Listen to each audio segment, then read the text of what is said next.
Sebab itulah kita dalam menunaikan solat duha, hendaklah kita sebolehnya cuba tunai setiap hari.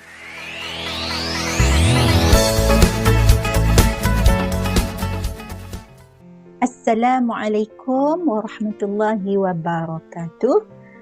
Bersama dengan Ustazah, iaitu Ustazah Suziani binti Cik Wan dari SMK Bandar Baru Sungai Buloh, Selangor Darul Ihsan. InsyaAllah Ustazah akan mengajar tajuk iaitu solat sunat duha untuk para pelajar tingkatan 4 daripada bab 17, tajuk 17 bab ibadat, muka surat 143 hingga 145. Ustazah mengharapkan anak-anak semua bersedia, insyaAllah. Jadi kita teruskan ya. Sebelum itu, kita tengok dulu apakah standard pembelajaran ataupun objektif yang diharapkan, apa yang pelajar dapat. Ya, yang pertama, diharapkan pelajar dapat menjelaskan maksud, hukum dan dalil solat sunat duha selepas perbincangan kita. Seterusnya, diharapkan juga anak-anak pelajar dapat menyebut iaitu cara-cara, bagaimana cara atau kaifiat menunaikan solat sunat duha. Dan yang terakhir, diharapkan anak-anak pelajar boleh merumuskan apakah hikmah, iaitu kebaikan ataupun faedah bagi orang yang menunaikan solat sunat duha. Ya, para pelajar semua? Baik, seterusnya kita terus kepada apakah maksud dan hukum solat sunat duha itu. Ya, hukum di sini dijelaskan sebagai sunat muakkad, manakala maksudnya pula ialah solat sunat duha merupakan solat yang dilakukan pada waktu antara naik matahari selepas waktu syuruk hingga sebelum gelincir matahari. Itu waktu dia. Ya, ganjaran dia besar, cukup besar ya anak-anak pelajar. Baik, kita tengok dalam spektrum ilmu, dalam buku teks dinyatakan, bilakah waktu duha? Waktu duha ialah selepas 28 minit waktu syuruk sehinggalah masuk waktu zuhur. Ini dapatan dari pejabat mufti wilayah persekutuan. Apa maksud dia? Contohnya begini ya anak-anak pelajar. Seandainya katakan waktu syuruk naik matahari itu tamatnya waktu subuh ialah jam 7.10 minit. Contoh. Jadi waktu duha ialah selepas 28 minit tamatnya waktu syuruk. Berapa? Kita tambahlah 28 minit. 7.10 minit tambah 28 minit berarti 7.38 minit masuklah waktu duha. Jadi bolehlah kita mengerjakan solat sunat duha. Apakah dalil? Dalil yang menyatakan solat sunat duha itu sunat muakkad. Dituntut untuk kita mengerjakannya. Dari Abu Hurairah radhiyallahu anhu, beliau berkata bahawa Nabi SAW telah menyatakan, dia kata apa?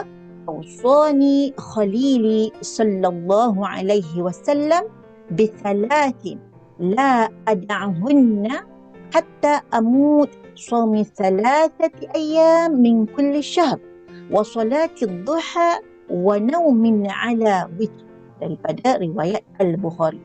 Apa maksudnya ya anak-anak pelajar? Maksudnya kekasihku sallallahu alaihi wasallam, yakni Nabi Muhammad sallallahu alaihi wasallam telah mewasiatkan kepadaku 3 perkara yang tidak akan pernah aku tinggalkan sehingga akhir hayatku. Nabi ada menyatakan kepada Abu Hurairah 3 perkara. Apakah itu 3 perkara? Yang pertama, berpuasa 3 hari setiap bulan hijrah. Yang kedua, mengerjakan 2 rakaat solat duha. Ini yang nak kita pelajari. Dan yang ketiga, mengerjakan solat witir sebelum tidur. Jadi Ustazah menyeru diri Ustazah, diri anak-anak supaya kita mengerjakan 3 perkara yang telah disebutkan ini. InsyaAllah. Baik, kita tengok apakah cara ataupun kaifiat dalam menunaikan solat sunat duha. Apa yang perlu ada? Yang pertama, sudah semestinya niat. Dalam apa-apa ibadat, mesti ada niat. Barulah dikira sempurna ibadat tersebut. Baik ya, para pelajar kita tengok. Ia lafaz niat.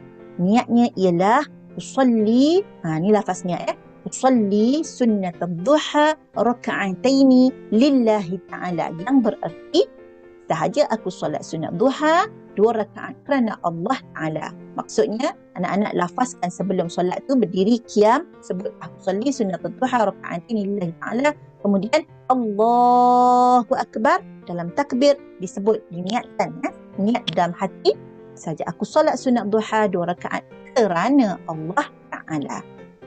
Bilangan rakaatnya berapa? Berapa banyak rakaat yang boleh kita tunaikan untuk solat sunat duha? Jadi rakaatnya boleh kita pilih. Sama ada kita nak kerjakan 2 rakaat paling minimum, ataupun 4 rakaat, ataupun 6 rakaat, dan paling banyak 8 rakaat. Anak-anak boleh pilih. Kalau tak mampu 2 rakaat tapi istiqamah mengerjakannya, itu adalah lebih bagus. Jangan pula kita buat terus banyak, contoh 8 rakaat dalam satu hari, kemudian hari-hari seterusnya kita dah tak buat. Sedikit lebih bagus tapi kita istiqamah, ya. Sedikit lebih bagus daripada banyak, tapi sedikit itulah kita istiqamah. Bagaimana pula cara pelaksanaan dia?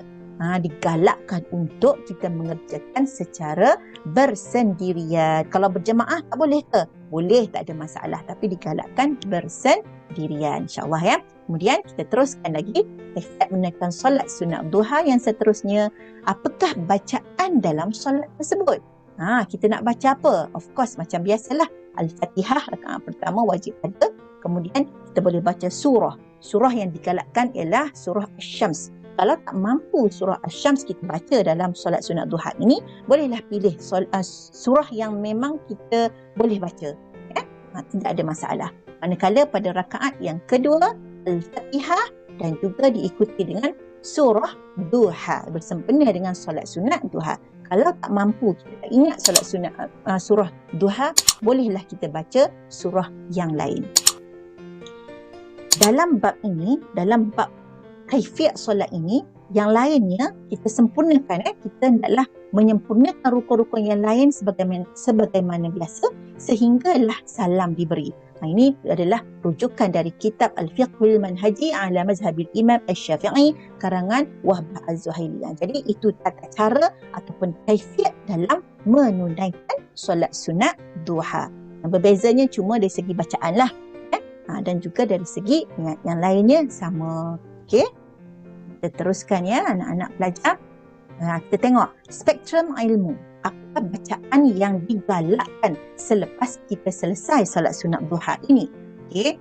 Jadi pernah, ya, Aisyah radhiyallahu anha pernah berkata di mana selepas Nabi sallallahu alaihi wasallam selesai menunaikan solat duha, baginda baca apa? Baginda baca Allahumma ghafirli wa tub alayya innaka antat tawwabul ghafur. Apa maksud dia? Maksudnya berbunyi, ya Allah, ampunilah aku. Okey, Ustazah teruskan, ya. Ustazah nyatakan satu-satu. Allahumma, wahai Tuhan, Allahumma ghafirli, ampunilah aku.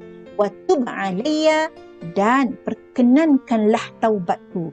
Innaka, sesungguhnya engkau ya Allah, innaka anta, sesungguhnya engkau ya Allah, At-Tawwabul Ghafur, sesungguhnya engkau maha penerima taubat dan maha pengampun.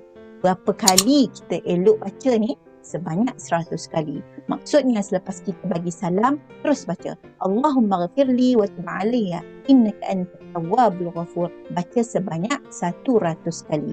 InsyaAllah besar fadilat dia, ya pelajar semua. Ini adalah daripada Al-Bukhari Adabul Mufrad, diambil daripada kitab ini. Jadi Ustazah seru diri Ustazah, diri anak-anak supaya kita beristiqamah dalam menunaikan solat duha. Sebab solat sunat duha ni dia sangat banyak fadilatnya. Kita tengok apakah fadilat ataupun hikmah bagi orang-orang yang menunaikan solat sunat duha. Antaranya ialah mendekatkan diri kepada Allah sebagai meraih kasih sayang Allah Subhanahu Wa Taala. Ya benar, orang yang mengerjakan solat sunat duha, Allah semakin hari semakin sayang kepada dia. Sebab apa? Dia rajin dekatkan dirinya kepada Allah Subhanahu Wa Taala. Yang kedua, kita tengok di sini, orang yang menunaikan solat sunat duha membuktikan bahawa ia seorang yang taat kepada Allah Subhanahu Wa Taala setiap masa. Sebab itulah kita dalam menunaikan solat duha, hendaklah kita sebolehnya cuba tunai setiap hari. Maksud di sini ialah kita istiqamah. Apa maksud istiqamah? Istiqamah ialah kita buat sesuatu itu dengan berterusan. Ya, itu bererti kita menunaikan solat sunat duha secara berterusan. Yang ketiga, mendapat rahmat dan rezeki Allah setiap masa. Benar ya anak-anak pelajar, siapa yang nak sesuatu yang dia ingini, banyakkanlah solat sunat duha. Sebab solat sunat duha ini dia memberikan kita, jadi kita sihat. Kalau kita tidak ada di sudut keuangan, mungkin kita kurang, banyakkan solat sunat duha. InsyaAllah rezeki itu akan datang kepada kita. Dan solat sunat duha juga menjadikan kita sihat, insyaAllah. Jadi Ustazah seru ya anak-anak pelajar dan diri Ustazah sendiri untuk kita sama-sama istiqamah menunaikan solat sunat duha, insyaAllah. Sampai di sini saja. Sebelum itu kita tengok dulu apakah doa duha yang dicadangkan. Baik, ini biasa pelajar dengar ya. Allahumma inna duha adha'uka wal baha baha'uka wal jamal jamaluka wal quwwata quwwatuka wal qudrata qudratuka wal ashmata ashmatuka. Allahumma in kana rizqi fis sama'i fa'anzilh wa in kana fil ard fa'akhrij wa in kana mu'assira fayassir wa in kana harama fatahhir wa in kana ba'idan faqarrib bihaqqi duhaika wa bahaika wa jamalika wa quwwatika wa qudratika atini ma ataita min ibadika as-salihin wa sallallahu ala sayyidina Muhammad wa ala alihi wa sahbihi ajma'in walhamdulillahi rabbil alamin. Baik, tengok apa maksud dia. Maksud dia kita minta, ya Allah, sesungguhnya waktu duha itu ialah waktu duhamu.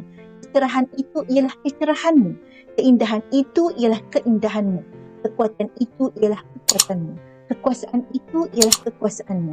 Dan perlindungan itu ialah perlindunganmu. Ya Allah, jika rezekiku ada di langit, maka turunkanlah. Jika ada di dalam perut bumi, maka keluarkanlah. Jika ia sukar, maka permudahkanlah. Jika ia haram, maka sucikanlah. Jika ia jauh, maka dekatkanlah. Berkat waktu duhamu, kecerahanmu, keindahanmu, kekuatanmu dan kekuasaanmu. Berikanlah kepada kami segala apa kebaikan yang telah engkau berikan kepada hamba-hambamu yang soleh. Rahmat Allah ke atas junjungan kita Nabi Muhammad, keluarga dan sahabatnya sekalian. Dan segala puji bagi Allah, Tuhan seru sekalian alam. Jadi Ustazah yakin ya anak-anak dah biasa dengan doa duha ini. Bolehlah hafal ya doa ini, kita baca selepas selesai solat sunat duha. Dan tadi jangan lupa untuk kita baca bacaan zikir yang dianjurkan oleh Rasulullah sallallahu alaihi wasallam. Sekian saja ya anak-anak pelajar. Mudah-mudahan apa yang Ustazah kongsikan tadi dapat memberi manfaat kepada para pelajar semua. Sekian. Assalamualaikum warahmatullahi wabarakatuh.